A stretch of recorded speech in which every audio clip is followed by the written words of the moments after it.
In our society, humans rule the world. We sit on top as the kings of the natural world.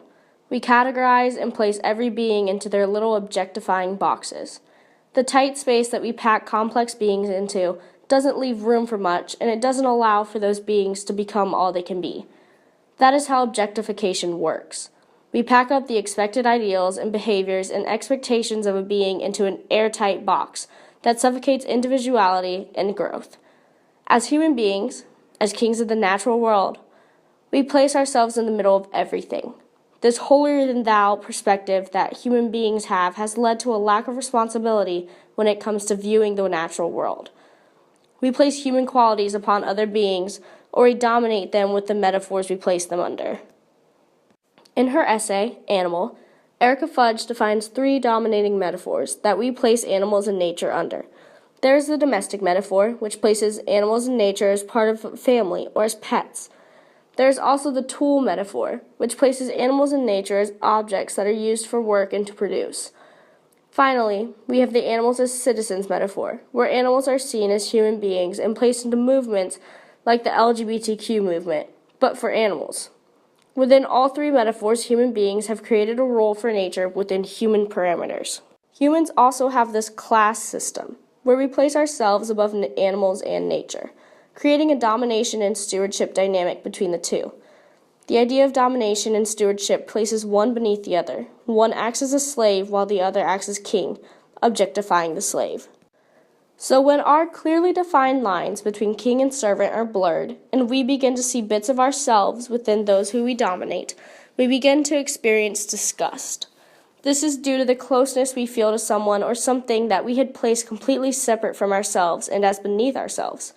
The distance that we place between ourselves and another make it easier to cause harm to the other. The more distance, the easier it is to cause pain. But when we can recognize ourselves within the other, it becomes harder to cause any pain because we can see ourselves within the other. Humans are fighting a new war.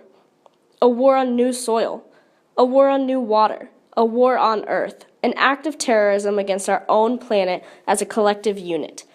We are single-handedly destroying our world. We use and we pillage. We take all the Earth has to offer and give nothing in return. We use and we use and we use until all that is left is pollution and wasted opportunity. In Delaware, Ohio, there are a couple water sources. 2 of them would be Alum Creek and Blue Limestone. Alum Creek State Park is home to many activities, but also home to extremely dangerous water. There have been signs posting warning of dangerous water conditions and E. coli since I was a little girl. Blue Limestone is the home of many a softball game or a picnic, but also home to dangerous algae blooms. In both sites, we can see where human interaction has touched the surroundings of the area. There are bridges and walkways and a plethora of playgrounds and ball fields, but also trash and forgotten belongings. Walkways that have been left to rot and pollute the earth around them, and we can still see the signs. We see the lack of care that humans have for the once beautiful water source. As humans, we have grown to take advantage of what the earth has presented to us. We were reckless with its resources, and now we face the consequences. Global warming is a thing. It's happening, and we're late to the party. We're playing catch-up to try to fight another battle. We waited so long to take notice of the deterioration of the world around us, and as we try to fix it and attempt to salvage a world so that our children and grandchildren can grow up on our beautiful planet, everyone will need to commit. It has to start from the top. From the corporations who continue to heavily pollute, all the way down to the kindergartners who are learning how to recycle. We need to focus on moving forward.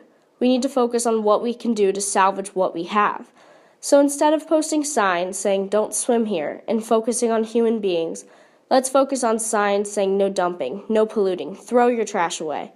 Let's rewrite the actions taken by human beings on this earth. Let's fix the wreckage we've caused, and let's end the war we have waged on the innocent.